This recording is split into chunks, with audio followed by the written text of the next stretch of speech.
Monterey, California, a rare and endangered sea otter of the East Pacific. This film is the story of a species that has twice narrowly escaped extinction. The cause of death is unknown. The autopsy is being performed for determination of cause of death and other scientific information on the animal.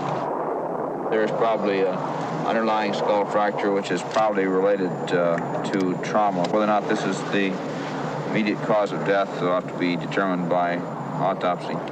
Today, off the coasts of California and Alaska, only scattered remnants of sea otters still live. Once there were vast colonies of otters, ranging freely from Lower California up through the Aleutian chain to Siberia. But the sea otter's soft, glossy coat, necessary for his survival, proved to be his undoing.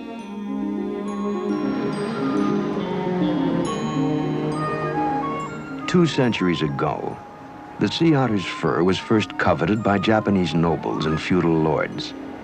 Then fur hunters from Russia discovered rich otter colonies in Alaska. Catherine the Great, enraptured by the new furs, ordered a floor-length mantle. And for 100 years, the Russians would compete with the Spanish, British, Japanese, and Americans in a fur-hunting gold rush that would all but wipe out the species.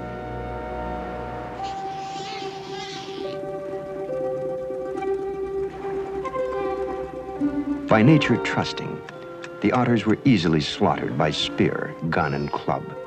Neither mother nor pup was spared. Finally, south of Amchitka, the sea otter was considered extinct. But 30 years ago, in small numbers, the sea otter began to reappear. Little is known about this wild animal nearly lost to the world, miraculously come back, and today once again threatened.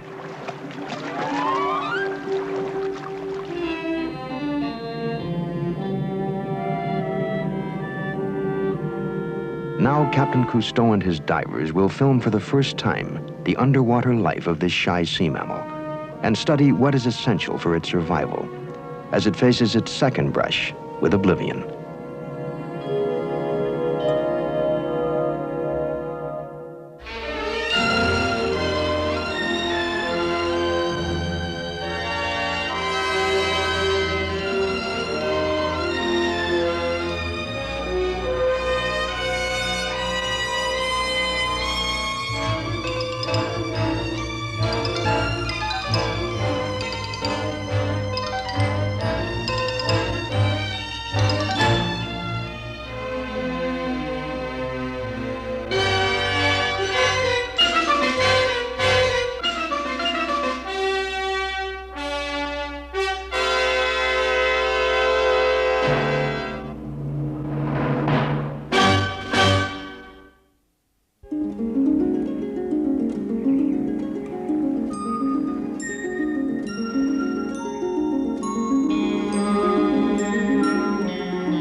In search of the northern sea otter, Calypso enters frigid Alaskan waters, following the sea lanes of early fur traders who had hunted the otters to near extinction. We startled a great herd of stellar sea lions. We came with good intentions, but man has established a bad reputation here in the wild. They are luckier than the persecuted sea otter. Their skins are of no great commercial value. Their number is still secure.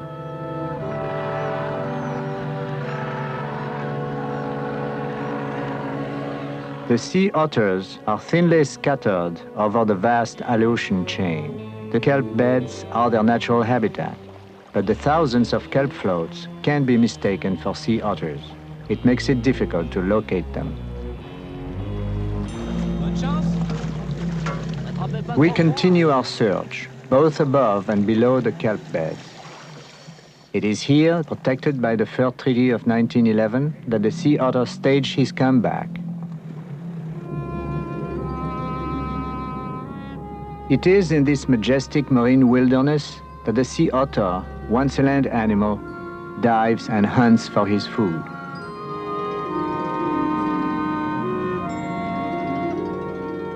Our divers familiarize themselves with its weird ice-cold environment. The Alaskan king crab, of heroic size and formidable armor, prowls the bottom. He is a favorite delicacy of the northern otter. The otter still eludes us.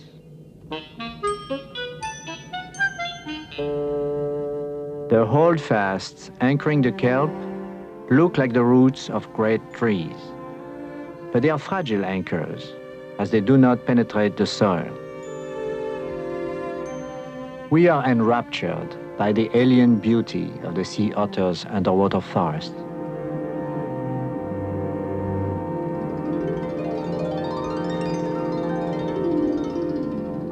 Floating bulbs filled with carbon dioxide produced by the respiration of the plant hold up these sequoias of the sea.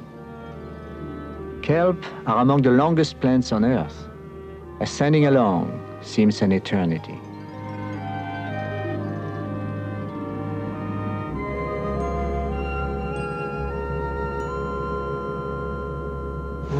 In the half-light of the subarctic dawn, when they are most likely to surprise half-asleep otters, Bernard Chauvelin and Raymond Cole head for the craggy, wind-worn shores of Sanak Island. Unlike the California otter that has been driven from land by civilization, the Alaskan otter often takes refuge on land to escape savage storms and gales that reach 120 miles per hour.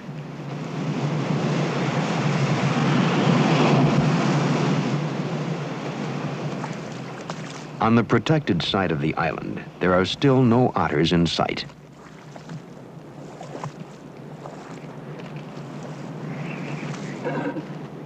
A very young harbor seal is discovered beached by low tide. With their nets, Chauvelin and Cole will try to return the wriggler to the sea.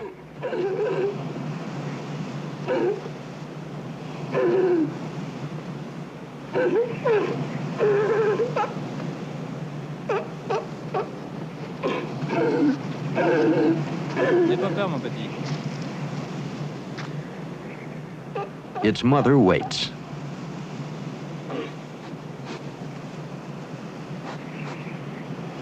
J'aime bien ton hamac.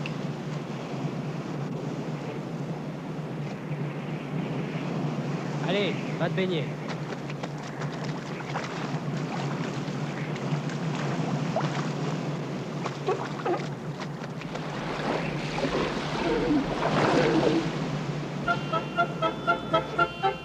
A sea otter, at last. Unlike the otters living in California, which usually drag their hindquarters, the northern otters can raise their rump high off the ground and walk alternately on all fours. They walk better because, undisturbed by man, they walk more often. Bougez pas. Chauvelin and Cole need to return a pair of otters to the Calypso.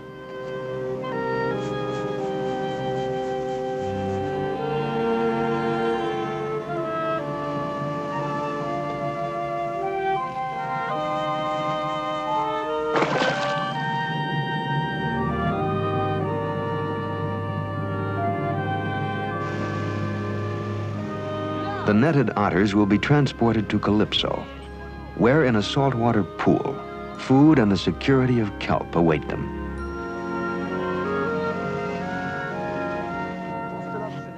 Captain Cousteau observes two specimens of the only marine mammal of the mustelids that still survives. Adequate knowledge of his biology, habits, and requirements for survival is presently lacking. It is needed to fortify the otter's comeback. Oui, surveille le filet. Hé, soigne bien, t'es protégé. Ça a l'air d'aller.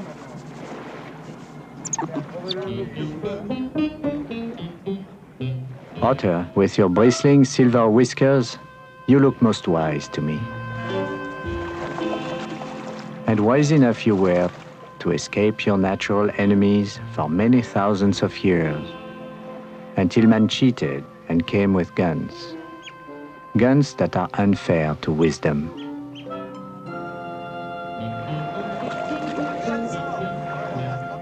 The otters groom tirelessly, squeezing water from their fur. For insulation, air has to be constantly reintroduced into their thick pelage. to help maintain their 100-degree body temperature. A blanket of kelp is more comforting than warming. Tu veux cette moule?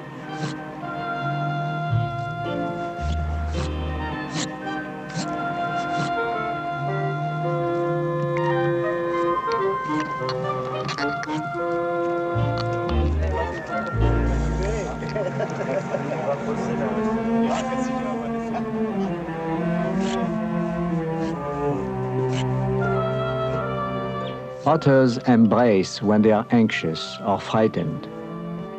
On board, we can provide only essentials, but for these wild creatures, that is far from sufficient. Nature is their home. We will return them there.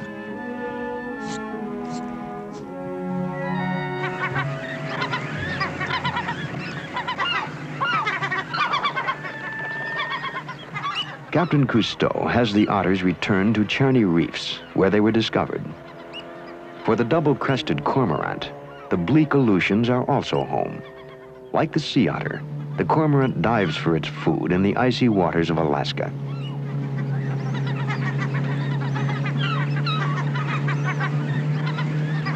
Regarde les cormorans. Regarde plutôt les algues. Now the Calypso team will stretch a net across an inlet they have chosen within the otter's home range. It will contain the pair of otters and make possible underwater observation under conditions closer to their natural habitat in the wild.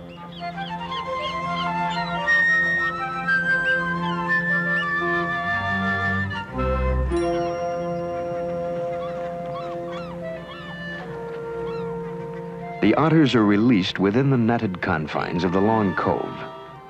Calypso cameramen will provide the first film record of the underwater swimming techniques of the northern sea otter.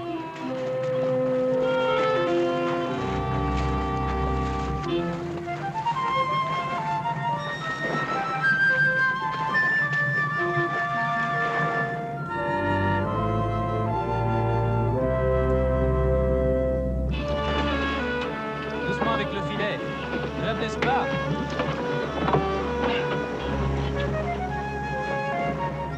The otter swims primarily on his back.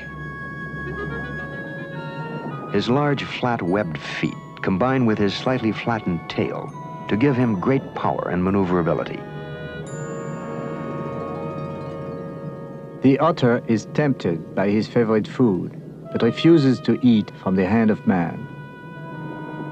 He finds reassurance in rejoining his companion.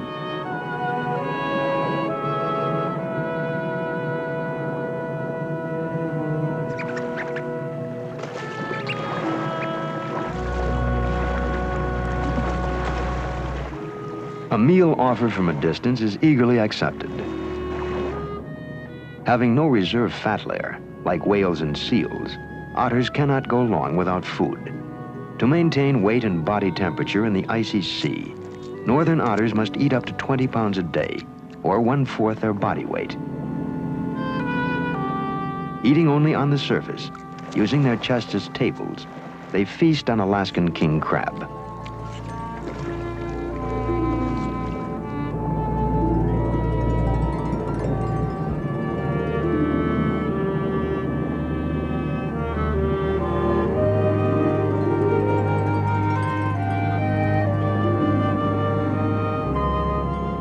After the banquet, the otters come ashore to groom their fur and warm themselves.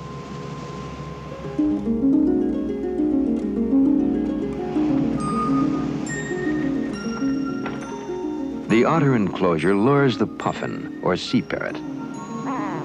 He flies in and dives, using his wings to search for food. The slow-motion camera captures the spectacular sea parrot flying underwater.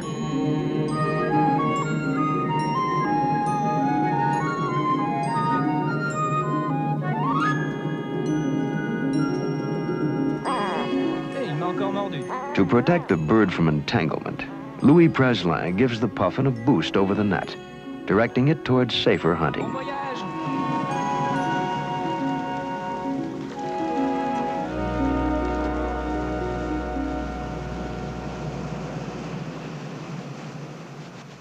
Insatiable, one of the otters is ready to eat again and accepts food from Preslin's hand.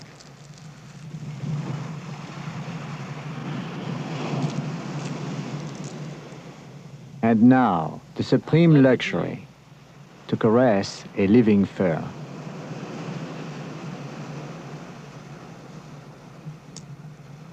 The otters respond to patience and kindness. Never before has a wild sea otter eaten food on shore.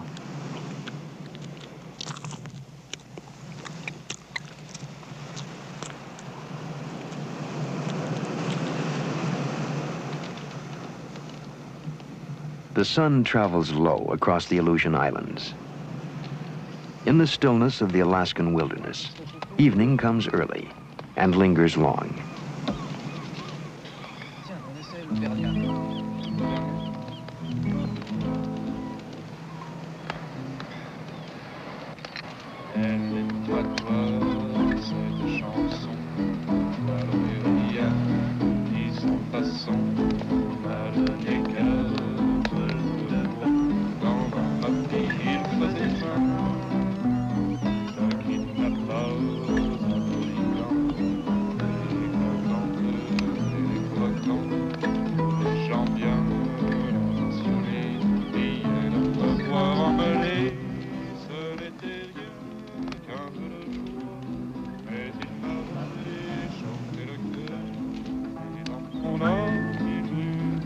On cold and distant shores, thousands of miles from home, we now feel a sense of belonging, a harmony with our neighbors.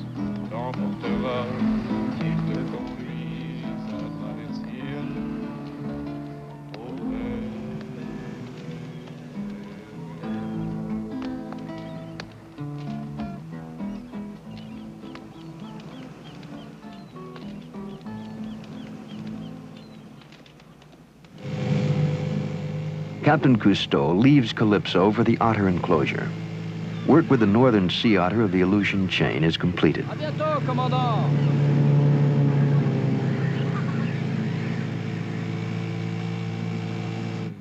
The net will be lowered, the otters released to their full range. Larguez le filet.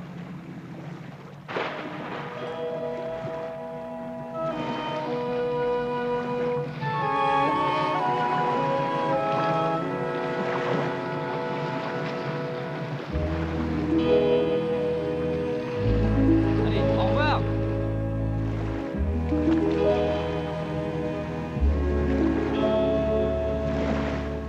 The otters quietly head south to the open sea. They have endured with us a few days of semi-captivity. Yet minutes after their liberation, they are at ease in freedom. The freedom the otter enjoys, I try in vain to imagine, to feel what it really means to him. He's not enslaved to a home, nor to a lifetime mate, nor to any kind of security. Freedom is adventure, and life has no boundary.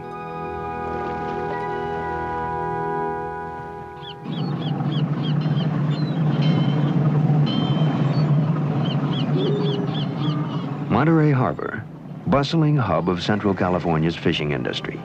Cannery Row, trawlers, dive boats, pleasure craft.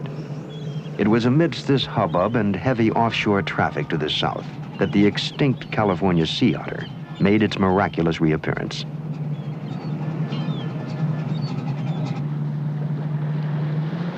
The Orchia, commissioned for sea otter research by Philippe Cousteau, approaches a colony of otters off Stanford University's Hopkins Marine Station. Dr. James Mattison, Jr. is to contribute to the study.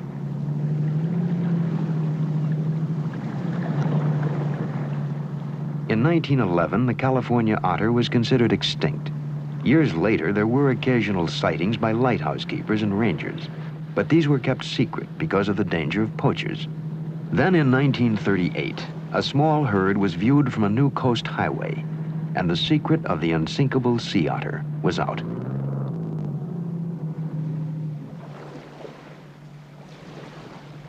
Now in the Zodiac, with a friendship offering of food, Philippe Cousteau approaches the animals to observe them more closely.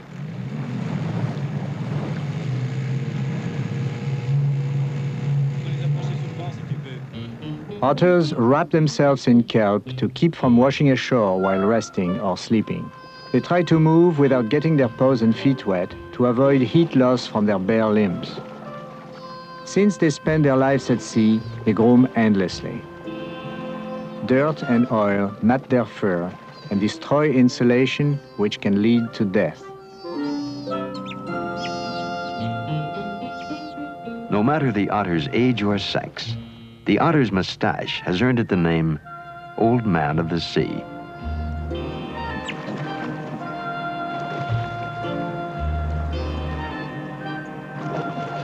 Otters often bite each other when they become alarmed and sniff the breeze suspiciously. They are made uneasy by the scent of man. Their favorite smell is food. As in Alaska, it is hoped food will be the breakthrough.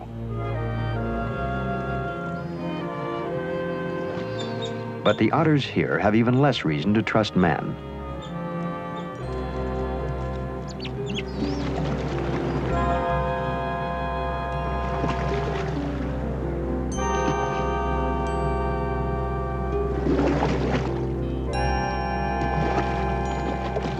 The otters, once nearly killed off by these two-legged predators, instinctively take evasive action.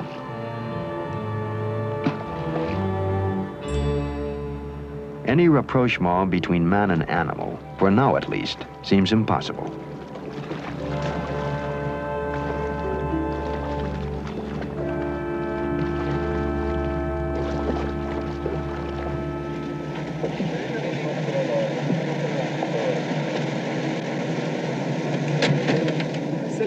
Hi, Jacques. At Monterey Pier, Captain Cousteau arrives to join the Calypso team in California. He is introduced to Judson E. Vanderveer, who's engaged in sea otter research at Hopkins Marine Station, and who has been helping Philippe in his study of the southern sea otter. Thank you very much. I hope to be. Thank you. Let's go, boy.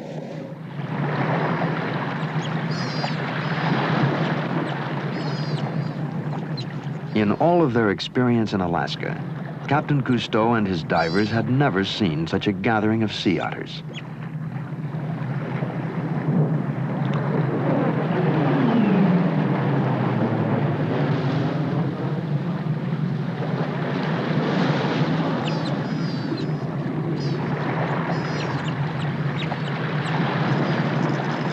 Now, Jed, how many otters do you estimate are right here in this area?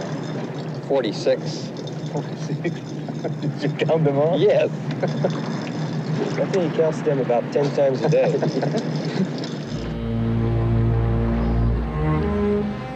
The comeback of the southern sea otter has been remarkable. But the piece of paper that protected his skin in the Fur Treaty of 1911 could not begin to cover the perils that abound in the world to which he has returned. Now, Jed, what are the enemies today here? Well, the greatest threat to them here is the possible injury by small boat traffic. You mean propellers? Yes, but in addition to that threat, there's also the threat throughout the entire range of oil spill from a possible tanker collision or a tanker accident of some kind. I understand that occasionally some hunters are caught. Well, killing them. Yes, the otters are shot perhaps for target practice or also shot, especially in the Morro Bay area by I thought they were protected by law. They are. But what kind of law? What kind of protection is there? It's just a threat. Completely forbidden? Yes. Oh, yes. And what's the penalty? The penalty is $1,000 fine or 6 months in prison or both. Look at that. Cousteau is amazed that this colony of wild creatures can exist so close to highways, housing, and the cacophony of civilization.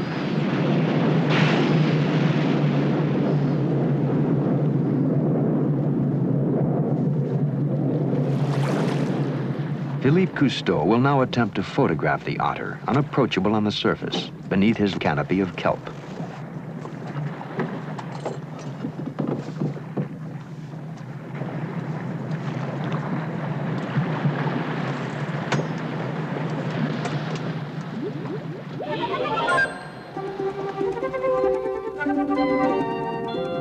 panic, the otters flee from our divers.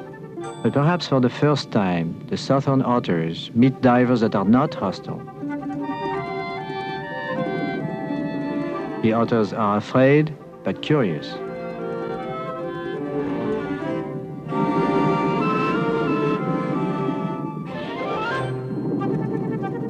It took us a long time to realize it is the sight and sound of our bubbles that scatter them out of reach. We would have to find another way to approach them. From these rocks, otters have pried loose tenacious abalone, taken them to the surface for a meal, and discarded the shells. Determined otters are known to dive in deep water 20 times to hammer loose one abalone.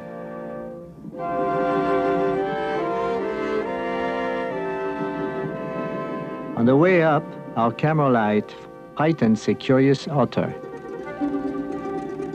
This shy clown of the kelp does not yet know he has met his match in this game of hide and seek.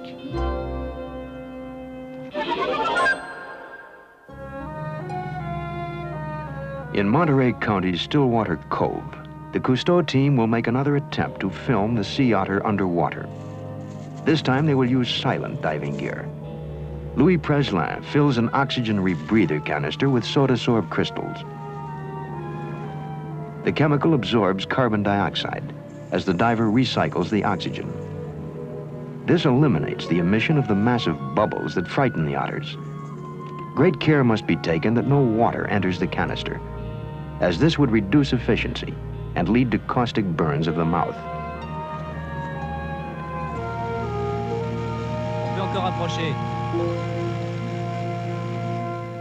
A young otter alerts the elders to approaching danger. The oxygen rebreather is dangerous equipment. Divers must have knowledge, training, and experience to use it safely. Pure oxygen is released into the diving lung. The diver must completely flush his own lungs to eliminate nitrogen. If correct procedures are not followed, divers may black out from lack of oxygen or drown from oxygen convulsions below 20 feet. The silent rebreather was designed for warfare. It becomes useful for peaceful observations of animal behavior.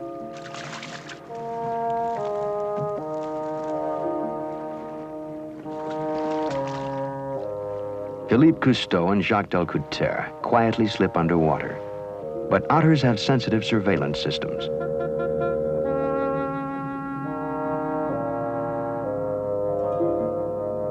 Although there are no bubbles to fear, they are still apprehensive of man.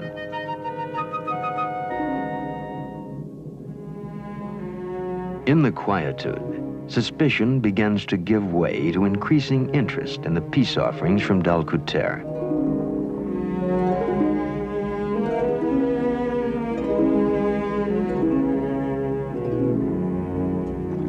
Tentatively at first, a special relationship develops with a young black male, the first to take food, a spiny urchin planted by Delcouter. In time, the men would become very attached to Esprit, the bold one, as they would begin to call him. After their departure from Monterey, the Calypso team would be distressed to learn from Judd Vanderveer of Esprit's death from shotgun wounds. He had learned to trust and forgotten that not all men are worthy of trust.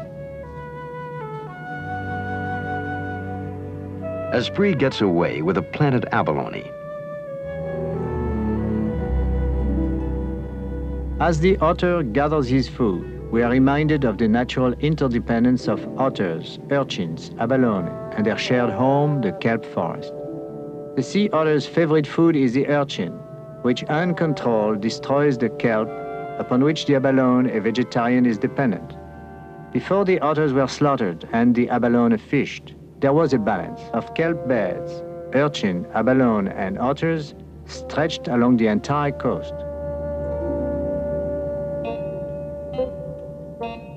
As we now provide an overabundance, greed sets in.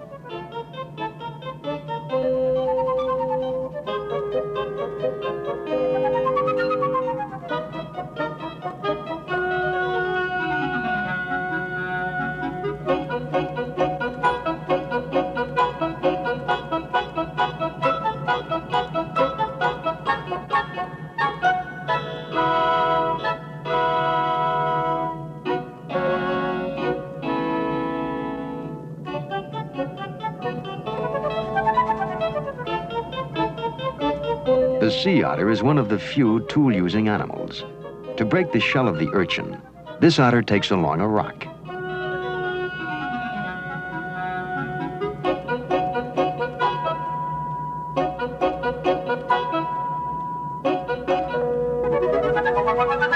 This otter uses one urchin to break another.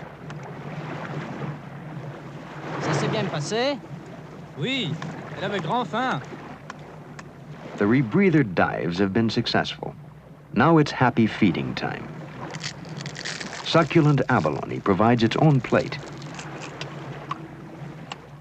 Noisy neighbors, with manual dexterity, pound turban snails on rocks, used like anvils on their chests.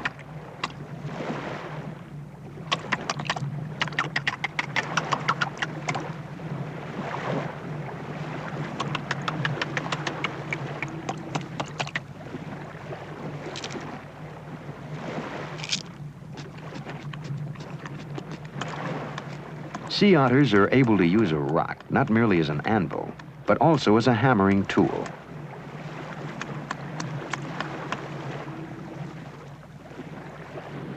Observed from shore in their haven of kelp, the otter's life appears ideal. Modern life is complicating the picture, I understand, because they are protected, but nevertheless they're subject to a lot of attacks from toxical products, pollution, etc. That's right. Do you think that their recovery might be jeopardized by this situation? Oh, I'm sure it will be, unless we take strong measures to correct the pollution of the waters, the oceans of the world.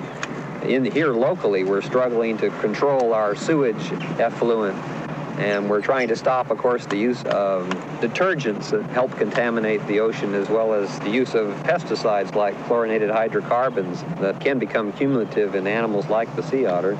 I'm even more worried by the actions of man than by pollution. For example, if these otters are living in this forest of kelp, they're going to cut these kelps in order to make chemicals out of it. Fishermen who are growing abalone, they know that sea otters eat abalone, and so otters are the villains.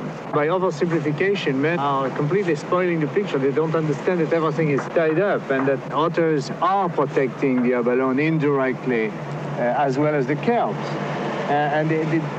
This is really what worries me. Nobody is really believing that life is complex. Don't you think this is the main danger? Oh, I do, but what good is it to man if we can't have the sea otter's pelt, if we're not able to market it, if no one's able to make a lot of money on the sea otter, then it has to go. But the sea otters are doing their best not to go. In courtship, the male shows great tenderness toward the coy, thinner-necked female. They nuzzle and fondle and nip each other.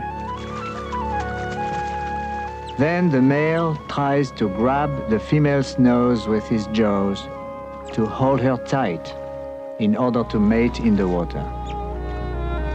The love play sometimes gets rough.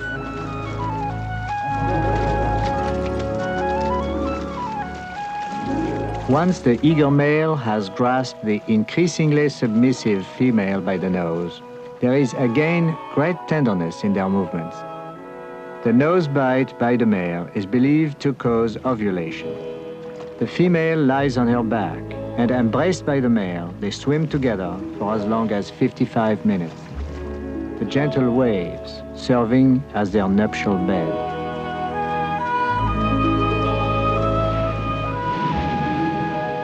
A mated female often seeks solitude. Her nose may be bruised by the breeding ritual, but she is content. Within her is the seed of continuance.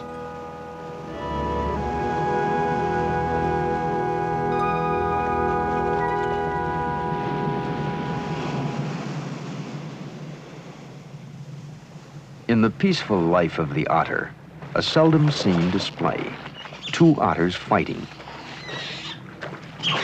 For the gentle sea otter, aggressive behavior is uncommon, even between competitive males during the mating season.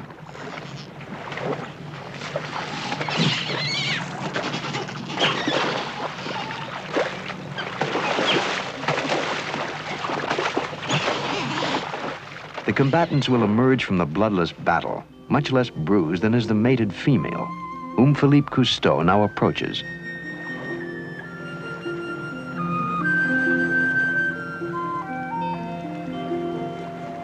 Philippe brings urchins to the sore-nosed otter so that he may observe her post-mating behavior.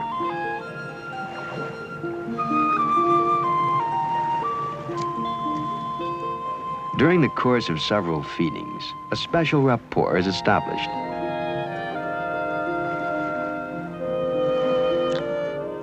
In friendship, Philippe first offers, then teases her with a crab.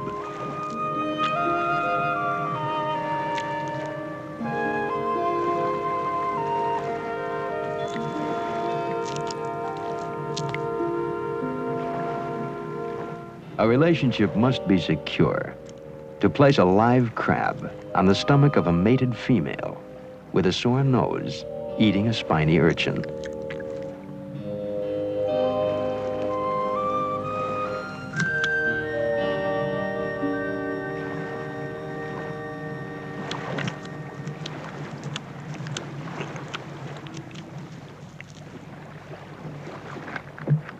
Perhaps Philippe is straining the relationship when he attempts to record the sound of the otter eating.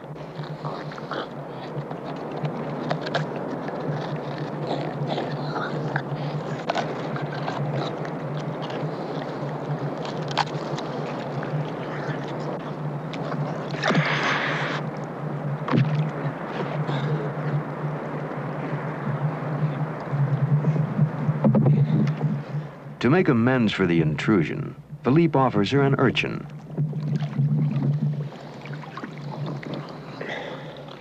But it is not sufficient reparation.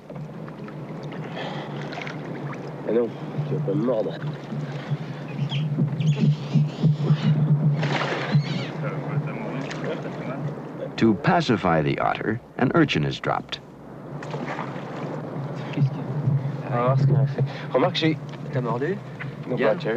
Philippe is surprised, but contends it was a love nip, not a bite.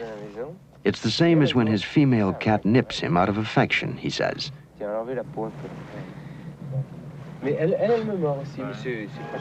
Pregnant otters may be subject to sudden behavioral changes.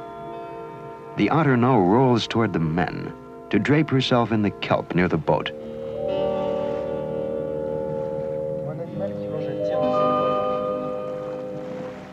She grooms contentedly.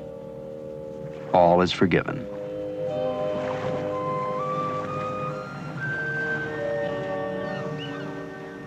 The cloud of controversy continues to hang over the fate of the California sea otter. In Monterey, Captain Cousteau speaks with William Bryan of the Advisory Council of the Friends of the Sea Otter and Ellen Miller, concerned citizen. I would like to let the sea otters protect themselves and extend their range, and the government officials would like to extend their range for them and then keep them within given areas.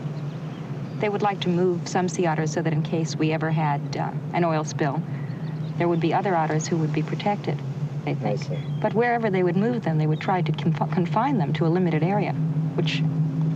And it's highly debatable if the otters will respect the regulations. Well, will even survive if moved, that's right.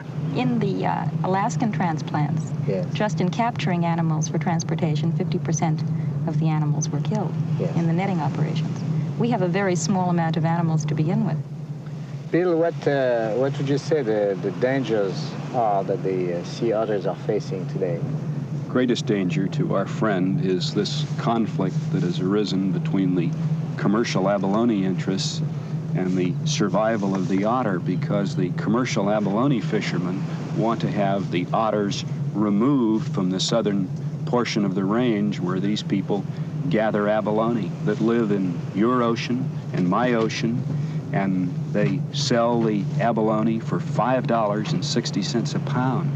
I don't think this is a very important food item to take care of the world population.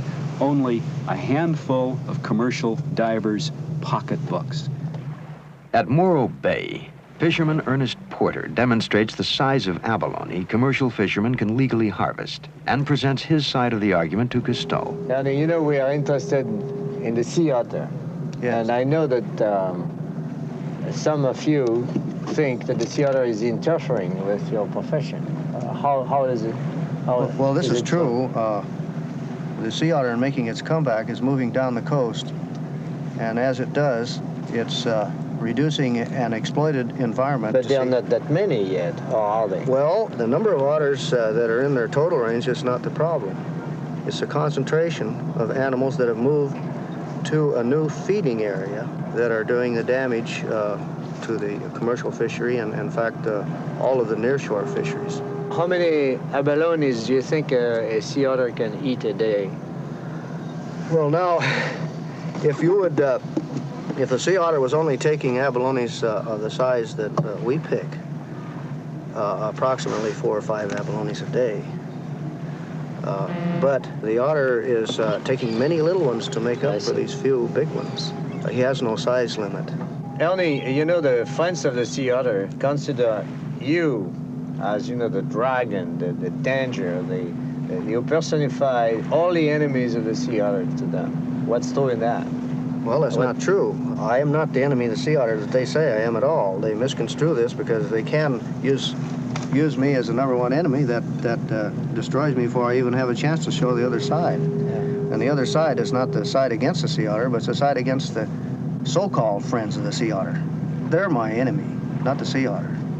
What do you propose to do practically to solve this problem? Well, I believe the otters should be managed by moving them out of the concentrations that are doing the damage. They should be spread throughout the state. We can't possibly try and move some and kill 50% of those we move. I want to prevent the California legislature and the commercial abalone interest from manipulating this fragile population. Friends of sea otters happen to be politically powerful enough to prevent anybody from doing anything. We're going to have to farm abalone. It's the only possible solution to their problems. Well, the California coastline, by the way, belongs to everyone. Some of these commercial divers are killing otters. This is true. They have been pressured and lost their fishery to the extent of actually shooting them. Some blood present both about the nasal and oral mucous membranes. They're killing the animals because they've reached a simplistic solution to a problem. With proper management, the otter can make friends as he goes down the coast and up the coast instead of producing enemies wherever he goes. I think we have a friend in the otter, and an animal which probably contributes a great deal towards the normal balance of the marine environment. As man debated their future, life continued for this handful of wild creatures. After their miraculous recovery, they are confronted with a modern peril: oil spills. These devoted mothers carry their sucklings on their chests for more than a month, caring for them constantly, keeping them warm, dry, and well-fed. An audacious older pup leaves his mother for a free meal and gets a flipper in the face. The otters have but one pup every 2 or 3 years. It makes their comeback slow, but because of the meticulous care by the mother, the mortality rate is low. The otter handles her baby tenderly, caressing and cooing it to sleep. Older pups take solid foods, which are provided them by industrious mothers.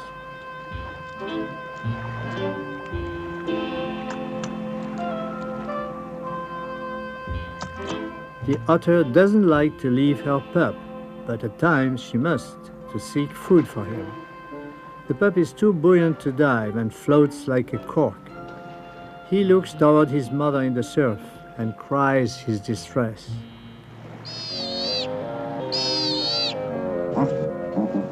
The mother reassures him and hunts.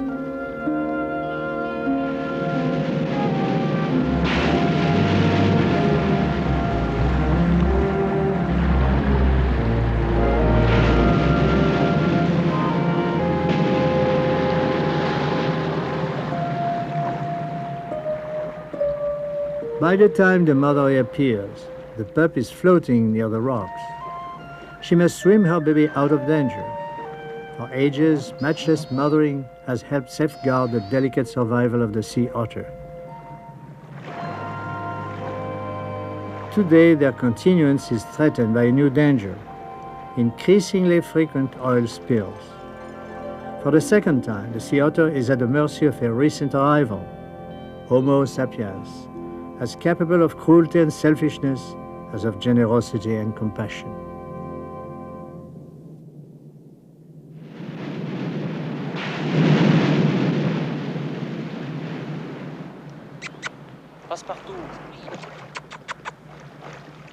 After 6 weeks, Esprit, the bold one, comes regularly to the Orquilla, the large and once frightening boat, to be fed. In their work with the wary sea otters, as the time for the team's departure from Monterey grows nearer, it is the open, unqualified trust of the bold one that they hold most dear.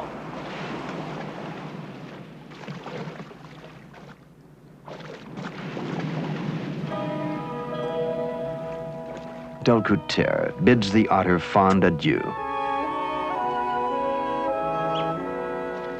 Our mind is conditioned by civilization and makes our relationship with the higher animals difficult. We often feel embarrassed when we are faced with demonstrations of total confidence that we may not deserve. The men of Calypso know it is meaningless to attribute human feelings to animals. Yet, there is a flow of life from animal to man. Special empathy with all our friends in the sea enriches our understanding of ourselves. Body and soul, we are deeply rooted in nature.